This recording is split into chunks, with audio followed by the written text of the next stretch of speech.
Labą dieną, tęsime paskaitų ciklą, būtent tematikoje smegenų treniravimo principai.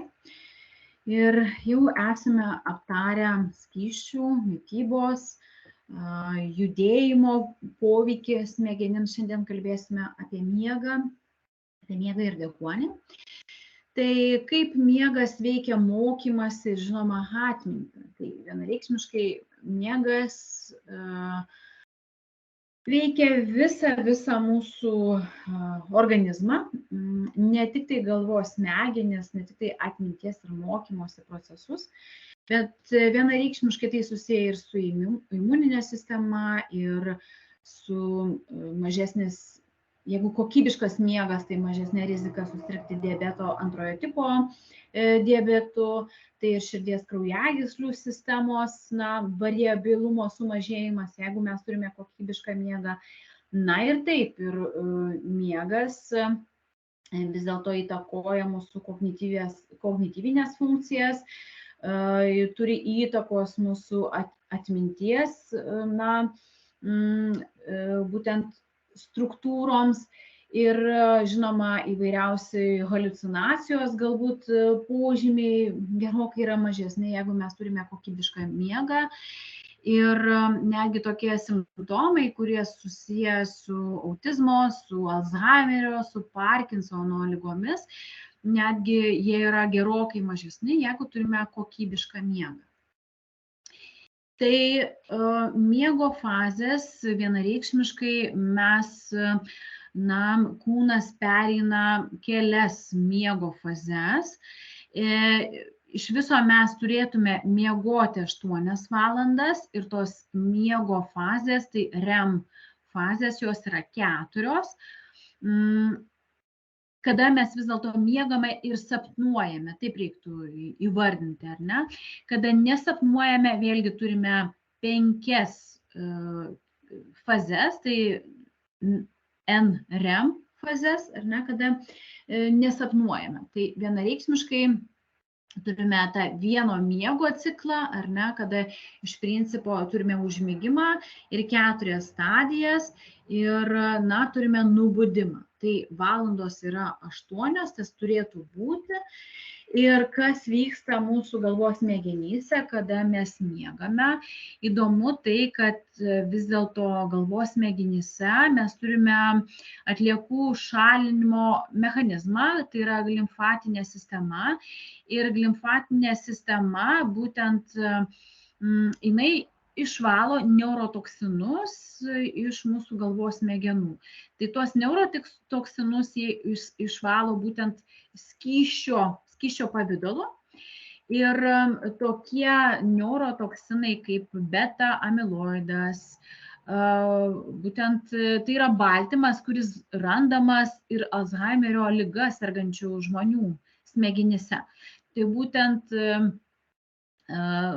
limfatinė sistema išvalo neurotoksinus, tokius kaip beta amiloidas, kuris randamas Alzheimerio liga sergančių žmonių smegenyse. Tai vienareikšmiškai, kad kol mes miegam, tas skystis teka per stuburo kamieną ir leidžia tiems neurotoksinams ištekėti, o jau vėliau iš stuburo kamieno tas skystis greičiausiai patenka į šlapimą, į prakaito liaukas ir yra išprakaituojamas.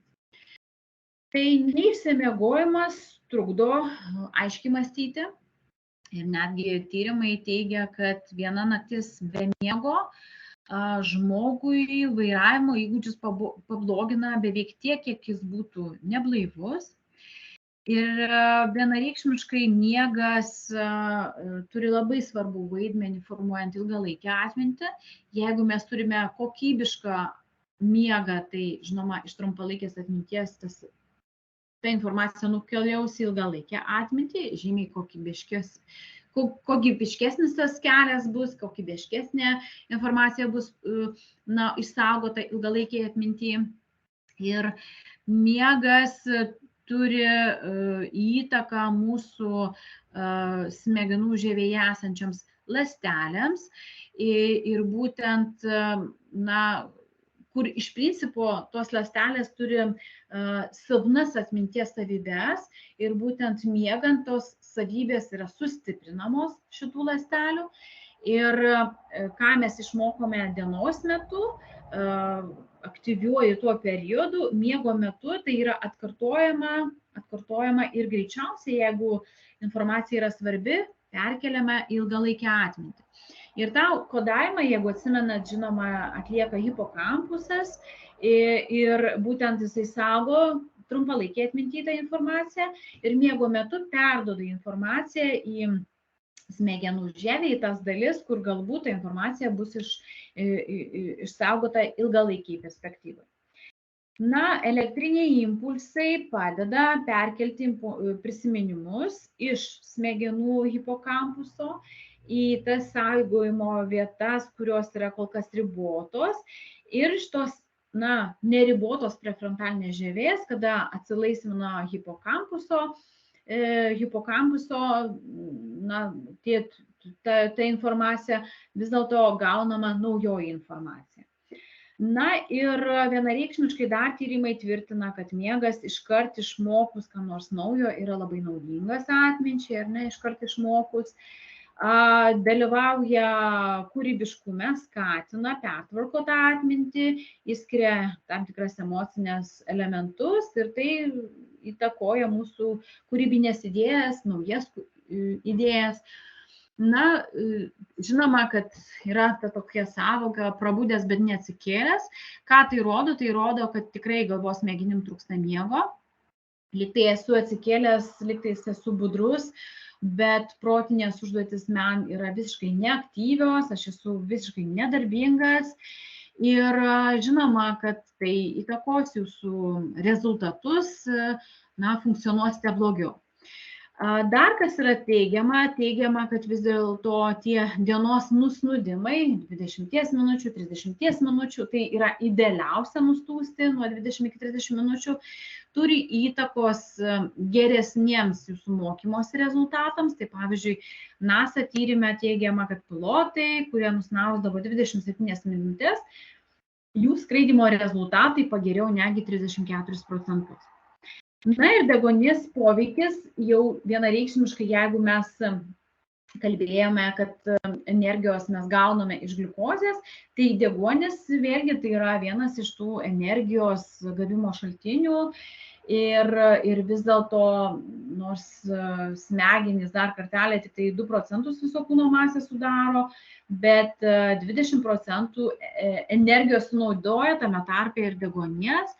Ir žinoma, kad jeigu mums reikia gliukozės, tai lygiai taip pat reikia ir deguonies, jeigu mūsų mokymosi krūviai didėja. Ir fizinis aktyvumas yra turbūt vienas iš tų pagrindinių elementų, kuris didina smegenų kraujotaką ir žinoma deguonį. Taigi, šiandieną dėkui už jūsų dėmesį. Susitiksime mūsų paskaitose. Iki pasimatymo.